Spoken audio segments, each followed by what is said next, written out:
സ്ത്രീ സുരക്ഷാ പദ്ധതിയുടെ അപേക്ഷ കൊടുത്ത ആളുകൾ ഒന്ന് ശ്രദ്ധിക്കുക. കാരണം എന്ന് പറഞ്ഞാൽ കഴിഞ്ഞ 2 ദിവസമായി സ്ത്രീ സുരക്ഷാ പെൻഷനിൽ അപേക്ഷിച്ച 10 ലക്ഷത്തിൽ പരം ആളുകൾക്ക് അക്കൗണ്ടിൽ 1000 രൂപ വീതം വിതരണം ചെയ്തിട്ടുണ്ട്. അപ്പോൾ അത് നിങ്ങളുടെ അക്കൗണ്ടിൽ വന്നിട്ടുണ്ടോ എന്ന് ആദ്യം നോക്കുക. വന്നിട്ടില്ലെങ്കിൽ പല ആൾക്കാരും അക്ഷയ കേന്ദ്രങ്ങൾ വഴിയോ അല്ലെങ്കിൽ മൊബൈൽ വഴിയൊക്കെ തന്നെ ആയിരിക്കും അപേക്ഷിച്ചിട്ടുണ്ടാകുക.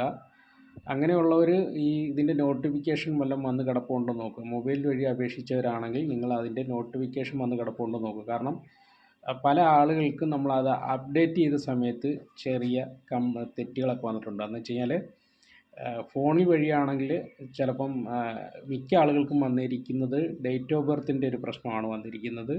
അതുപോലെ തന്നെ അക്ഷയ വഴി ചെയ്തവർക്കും അങ്ങനെയുള്ള പ്രശ്നങ്ങളുണ്ട്. കഴിവതും അക്ഷയയിലെ പ്രശ്നങ്ങൾ അക്ഷയയിൽ നിന്ന് തന്നെ ചിലപ്പോൾ അറിയിക്കും.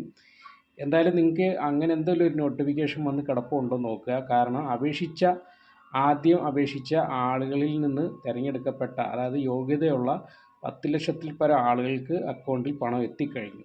അപ്പോൾ അതുകൊണ്ട് എല്ലാവരും ശ്രദ്ധിക്കുക. ഓക്കെ.